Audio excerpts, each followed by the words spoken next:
All right, peace be upon you, ladies and gentlemen. How are you? Now, in today's video, I just want to speak again about, and I know I talk about these people a lot, and maybe you guys are sick of hearing me speak about them, but I feel it is necessary to every now and then release new videos on these kinds of guys just because they have such a massive sway on our culture. In this broken, godless time, these people's voices have grown a lot louder than they really should. And especially in our field of conservatism, we talk about masculinity, what it means to be a man, these pernicious pests. And I'm talking, of course, about these red pill dating guru type of guys. And I don't know what I'm going to title this video. Perhaps it'll be something to the effect of why online dating gurus are literal human mosquitoes. And that's probably going to be the title of this video. And I'm talking about your guys like Austin Dunham. I'm talking about your guys like Fit X Fearless. I'm talking about you guys like Hamza. Let's see, what other YouTube dating gurus are there out there? YouTube dating gurus. Or let me just type up how to get girls. Let's see who pops up. Yeah, Dunham on the top. What's this guy's name? Bulldog Mindset. Not really Jordan Peterson. You get my idea. You get my drift. These types of guys. And why I have a big problem with them. So these guys, they're going to go on and on about masculinity. Hamza, Fit X So what's Fearless, going on with your Austin dating life? Dunham. Oops. It's going bad, man. On and on about masculinity and what it means to be a man. And these people, they have no idea what it means to be a man. If masculinity literally fell out of the heavens and smacked them right on the side of the head, they still wouldn't know what masculinity is. Think about this for a second, their whole ilk about how to get girls. Let me go through Austin Dunham's video catalog. Yo, what's up, Let's just see everybody? what he's got going. How to get more choosing signals, 6 best ways, how to build an attractive life as a man, how to take back your power from women, harsh truths about attraction. I mean, man, if I had a dime for how I look handsome with bad skin, if I had a dime for how many times this guy says, handsome man game, how to be a handsome man, I'd be a millionaire by now. This is what they're focused on, the materialism and the flesh. But these guys, they'll go on and on about masculinity. Let's just try to find a video on masculinity. Masculinity. Signs you are a feminine man. And yeah, all of them, they talk about the same thing. So y'all are going to talk about masculinity, yet your whole shtick, your whole ilk, Hamza, Fit X Fearless, I don't even know what this guy's name is, and Austin Dunham, your whole thing literally consists of, your whole life's work and purpose consists of scooping up the most broken, depraved women that society has utterly failed and using them for their sex. That's your concept of masculinity. That's what you're teaching men to do. This whole idea of choosing signals. You're not teaching men how to be good husbands and be good fathers. You don't care about that at all. You're actually trying to avoid that. You tell men wrap up and all this kind of stuff and basically deal with women on a very loose basis. That is your model of masculinity. Again, women who the society has utterly failed. They've got no guidance. They come from broken homes. The churches have failed. The mosques have failed. They're not receiving the wisdom from the Lord that they need to protect themselves out there. That from their father, from their older brother, then from a good husband. No, to find these horribly disenfranchised women, and I'm not saying that they're total victims. Women make their choices as well, certainly, but men have more accountability than women because we have a greater ability than them. Of course, God made us stronger. God made us, gave us more capabilities. You're going to scoop up those most broken women you can find and use them for sex and teach other men to do the same and make millions off it. And that is your concept of masculinity. Your, your entire life's purpose is literally to worship a woman's private parts. That's it. This is your masculinity. Sticking your male member into a hole, That's it. That's what being a man is about. We're not talking about higher order principles and serving God and doing what is right for society and what is right for the world and what is righteous, choosing what is good and noble no matter what, teaching men to be men of firm principles and strong character. No. This is what we're talking about. Simple tips to look attractive every day. His girl has 9 bodies but wouldn't sleep with him for 9 months or whatever this crap is. 5 scientifically proven ways to make your wee wee bigger. This is your concept of masculinity, not chasing after God. And the thing that actually inspired me to make this video is there was a video that Austin Dunham released, and I get his shorts recommended to me all the time because, again, I'm in this space. I talk about and watch videos on masculinity. It's a subject which I dive into deeply on my channel. And this video popped up, and these guys are going viral right now. What is he at? 538K. Dunham is at 512K. Hamza's in the millions, 2.29 million. Oh, this one, it's about politics. Let's check this out.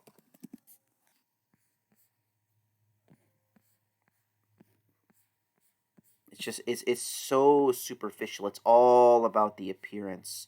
They're like these Barbie dolls trying to pretend to be real masculine men. It's all about the appearance. These guys spent thousands on surgeries. I mean, this guy, he got his eyebrows microneedled. Actually, before we watch the video, let's look at that right now. He got his eyebrows done. So you see in the newer videos, his eyebrows are a lot thicker. And you look in his older videos, they're clearly So I right. It's decided different. that He's I got a lot wanted of to work create done this on his channel. face, really changing his race, making him look more a little mixed race, and all just to get the girls. That's it. Putting himself under the knife. But anyways, let's go back to the video on politics. Same with this guy. He also gets his eyebrows done. He got him microneedled or whatever it's called. Let's go politics. A good idea to talk about politics on a date? Completely. So, is it a good idea to talk about politics on a date? Let's hear the masculine wisdom from Hamza, or not Hamza. Well, might as well be Hamza. Austin Dunham. Let's go. On a date, completely avoid politics altogether on the first date. Don't even dive into that can of worms because all it takes is one wrong statement, one polarizing opinion, and now you done turned her off. So I found that whenever a woman knows you more, she's more invested into you, then she'll be more allowing of your different viewpoints and opinions. And in some cases, they'll even change their thoughts and viewpoints through you. Okay, so this is what we're getting from Austin Dunham here. Now, let me quickly just preface this by saying I don't believe in politics. I only believe in my Lord. I believe in God. I believe politics is completely rigged. I don't vote. I never have voted. I never will vote. I think both Kamala and Donald Trump are figureheads that the ruling elite have put in to distract the masses and to again place their hopes in the government as opposed to putting their hopes in the Creator and in Scripture. But even putting that aside, people who care about politics as much as I'm uninterested in it, at least there's something to their life. A man who is deeply concerned with politics. Let's get some photos up here. Trump supporter. Kamala supporter. Kamala supporter. Okay. All right. Kamala supporters. We got our Trump supporters here. At least these people, in some way, shape, or form, they are interested in things beyond themselves. They are interested in the fate of their future. So these people, they truly think that Kamala's policies, which I don't know why they would, but they think that Kamala's policies would be better for the fate of America, better for the fate of their children, their friends, their community, their society as a whole. The Trump supporters think that Trump's capitalistic policies would be more beneficial for the country. At least they're thinking of things beyond themselves. They're thinking of other people. This man right here, he doesn't care about that at all. Basically, don't talk about politics. Don't talk about, and of course, I don't even care about politics. I care about the Almighty, but I do care about the fate of society. I just don't think that the fate of society is decided on fundamentally political matters. I think the fate of a nation is decided on fundamentally spiritual matters, but even still, at least myself and these people, we care about the fate of our country and our people. This man doesn't care one bit. This man doesn't care one bit. Neither does this. Don't talk about politics. Don't talk about God. Don't talk about religion. Don't talk about anything meaningful. There's only one thing I care for and worship in life, and that is a woman's private part. That's all I'm getting. And keep all your opinions to yourself about everything that's truly important in the world just to get into the woman's pants. That is their religion. It's actually very gynocentric. These people, they're all feminists deep down. They worship a woman's private parts, embedding women, the most broken and depraved amongst the women.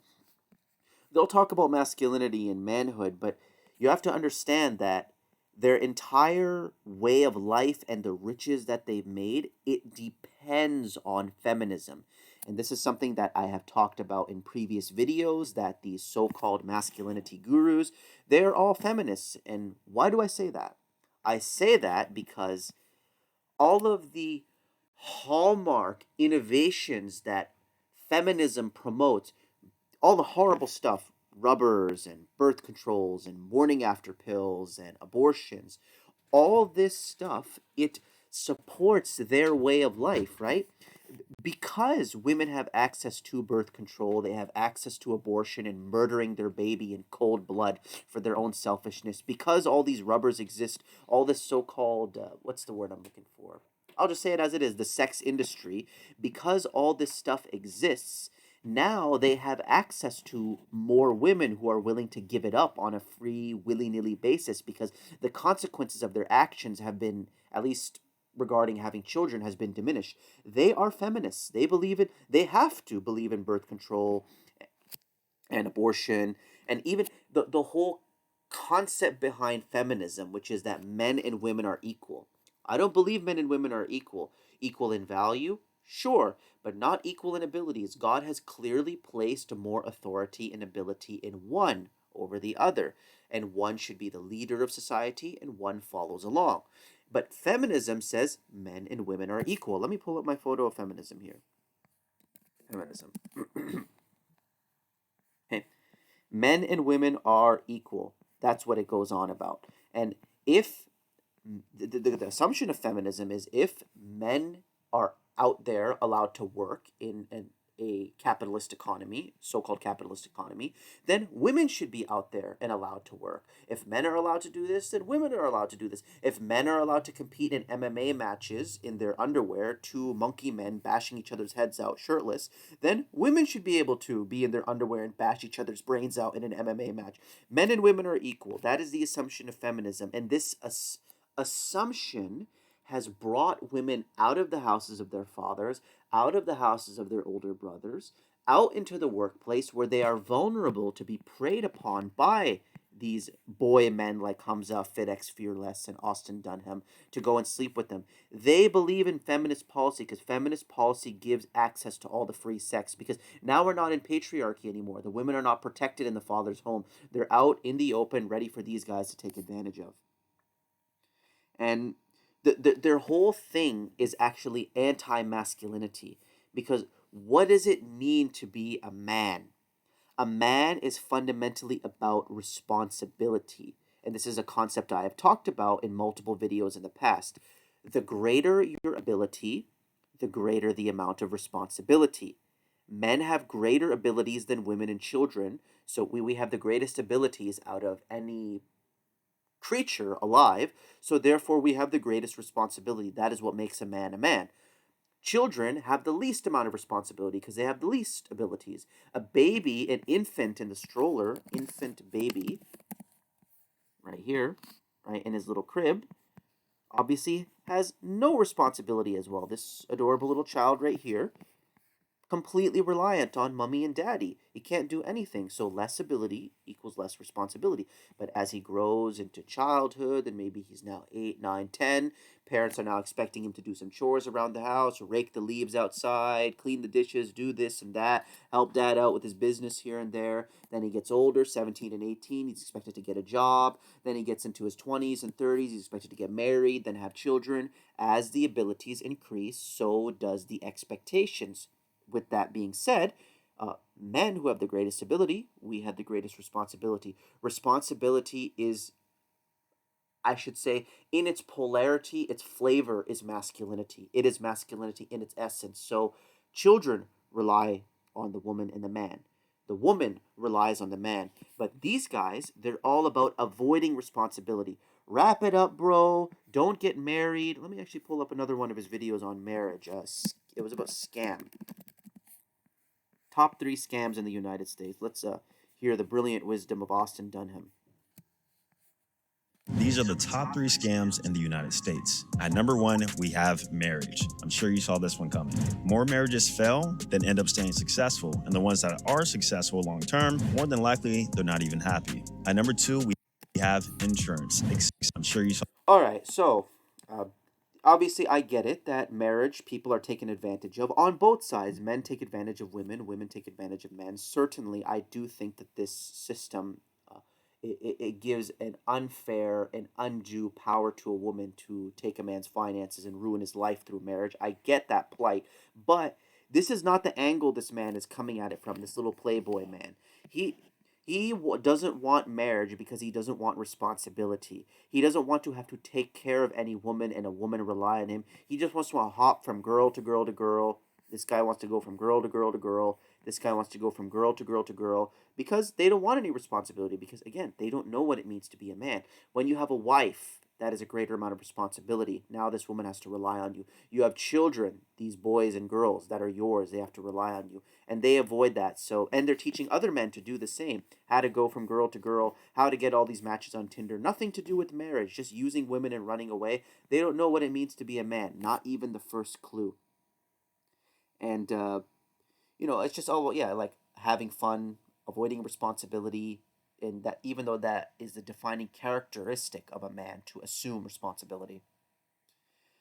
Another thing I want to get into is not only are they feminists because they support all the birth control, they also, this tradition, this way of life, I should say, of girl hopping, Casanova kind of Romeo mentality, it also is perfectly in line with the sodomy, the bestiality, and all other abominable sexual acts. Why is that the case? Because all of these people, the sodomites, the bestiality, and even the more, I should say, the darker aspects of sexuality, like, and I don't want YouTube to censor me, it's not YouTube halal to say the word, but I should say people engaging in inappropriate acts with people who are too young. You get my drift. I'm not going to say the word. It rhymes with, I don't know, recabilia. Recabilia. These people, sodomites, all of them, they have one thing in common, which they share with Austin Dunham, Fidex, Fearless, Hamza. It's that they view sex as the primary purpose of sex is not the bonding between a man and a woman and producing seed, bringing forth by God's will beautiful children and raising them in the ways of the Lord so that they can be a pillar in the community when you're gone, contributing to the world, responsibility. It's not about that. The primary purpose of sex is the pleasure. That's what it's really about. And if you view sex in that manner, it's not about responsibility, it's about the pleasure, then why not have all these things? Why not go from girl to girl to girl and hop around like this guy does? Or what's that ridiculous delusional guy? Another one of these red pill podcasters. What are they called? What's that? It's Fresh and Fit. Fresh and Fit delusion. This kind of mentality of, let's see, 1,000 bodies. I have 1,000 plus bodies. What's that guy's name? Fresh or Fit, whichever one. This guy, right? I have 1,000 plus bodies. This level of delusion. If sex is primarily about pleasure, then what's wrong with having 1,000 bodies? There's no spiritual component to it whatsoever of a bonding and the spirits of a man and a woman getting attached. No, it's just you take your meat sword and you put it inside the hole, and it's just this little massage that feels good for the moment. There's nothing about it. Then why not have 1,000 bodies? Why not be a sodomite? Why not do bestiality? Why not do all these other inappropriate sexual acts? Because it's not primarily about producing and bringing forth in this world by the will of the Lord and responsibility. It's about pleasure. And Again, we can even take this even further. If sex is primarily about the pleasure, which is what all these men are assuming in the way they live their life, then why not masturbate? Why not do pornography or watch pornography? You get my drift? That is a fundamental error of the society. It's uh, taking all of the pleasurable sensations associated with sexual acts and divorcing all the responsibility associated with it. All the stuff like birth control and rubbers and this and that. It's all just to take away the accountability, which they're not going to take away. They're going to face God on Judgment Day and they're going to have to answer for their wicked deeds. But it's about taking away all the accountability and having all the pleasure. It's about having your cake and eating it too. And this is the assumption that runs right through all of feminism, all of Playboy culture, all of sodomy. All of it is the same thing. And you can't support having 1,000 bodies with women and say you don't support sodomy because it's the same thing. And really, I think in a natural and organic marriage, there should be no such thing as birth control. And obviously, there's different levels of it. There's stuff that doesn't involve any sin or evil, like the rubbers. You're not because you're not killing anyone, but then the morning after pill and abortions, they're horrible because they're murdering the baby. But I don't believe any of those have a place in a marriage. I think a natural and normal marriage is where the husband and wife they don't use any birth control and just whatever amount of children that God gives them, they take and they accept it from the Lord. They don't do anything to stop it. And whether it's 2 children or 10 children or 15 children, and I trust, like with my wife and I, however many children that the Lord ends up giving us, whether it's one or two or none or 15, however many we're given, that God will, if God gives me 15 children, He will provide for me the means to take care of 15 children. Because a lot of people, they're worried as well. Oh, how are we going to provide for our kids? And these guys, they don't really have to worry about that because they're rich, they're multimillionaires. But a lot of people, they think about, oh, how am I going to provide for them? Listen, if God gave you 8 children, God will give you the means to provide for 8 children. And I think that's the most natural way of conducting a marriage, going for as many that the Lord gives you and being happy with the number, no matter how big or small it is. But these guys go in the complete opposite direction. And really, to kind of summarize this video, exposing these human mosquitoes, banking off of the destruction of society for their own personal gain, I just have 3 questions for all of you men. My first point is how does it feel knowing that your money, your livelihood is being made by inculcating the downfall of society? Listen, we all know, everybody knows deep down that this free sex thing and men sleeping around and breaking women's hearts, and that's somebody's future wife, that's somebody's sister, that's somebody's daughter, turning these women out and using them as a napkin and tossing them to the side. We know this has devastating effects on the social order. And how does it feel knowing that you are participating, facilitating, and making money off the downfall of your own people? You guys should not. I don't know why people look up to these men. They should be hated and scorned. The vehemence behind our hatred should be so strong that these men never have the face to show their mug out in public again due to the shame. That's the kind of way we should deal with these people. So, how does it feel knowing that you're making money off of the downfall of your own people? And just on a quick side note, I want to say imagine as well the insecurity. You need to be told by hundreds, if not thousands, of different women, oh, you're so hot, you're so sexy, you're so different. You need all these women to tell you this stuff to feel any sense of masculinity because deep down you are so empty. I don't need that. I have one woman, my wife, my dear wife, whom I love so much. Just her looking up to me as the man, that's enough for me to feel like the man. And even just the fact that I follow the ways of my Lord, that's enough for me to feel my own sense of masculinity. I don't need to venture into strange bedrooms in order to feel that way. You guys do, because really, let's be real, there's something deeply broken and fundamentally missing inside of you. You're insecure. All these men are insecure. All this bragging of I have 1,000 bodies and this and that, and I know how to hack Tinder and get all the numbers of the women, and it all comes from insecurity. You guys don't feel like men deep down. So that was my first question. You guys are participating in the downfall. How does it feel? The second question I have, let me pull up a different image, fresh and fit.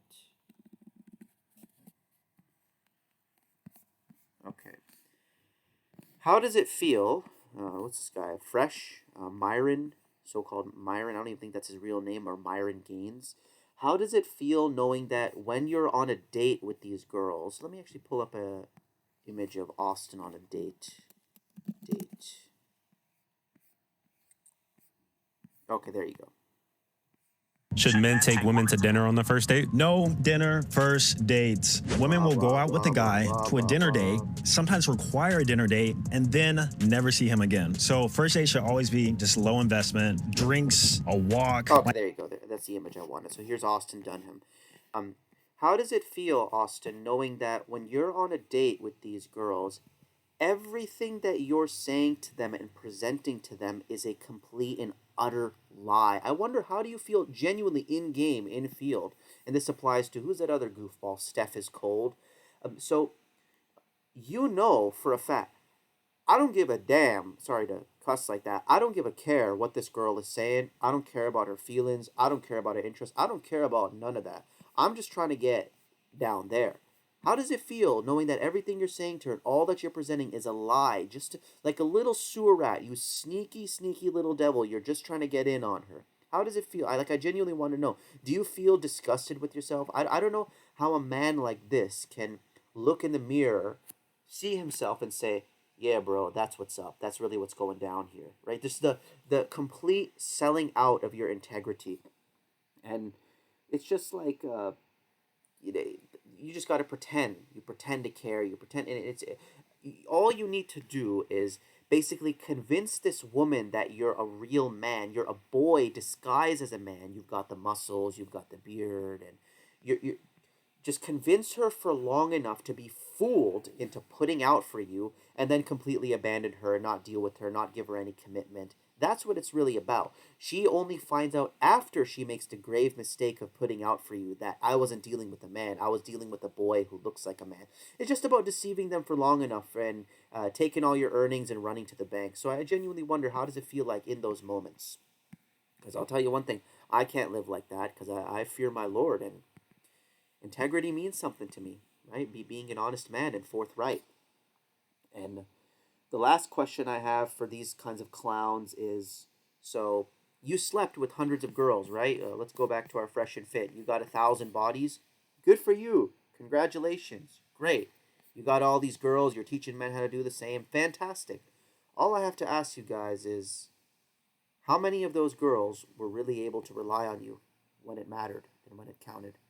Because that's what it means to be a man. You slept with 1,000 girls, great. How many of them were able to rely on you to be the man in their life? And I would venture to say none of them at all. So, for all the good guys out there who are walking the godly path, whether you're married like me and you're staying loyal to your wife, or whether you're single and not engaging in the degeneracy, you're staying celibate until the Lord blesses you with a good wife, I say, may the Lord bless you and give you riches in the afterlife and in this life too. May God help you out and give you good in this life and the hereafter. Keep soldiering on, because you are upon the true masculine path. And I commend you. All my respect goes out to you for those walking the righteous way.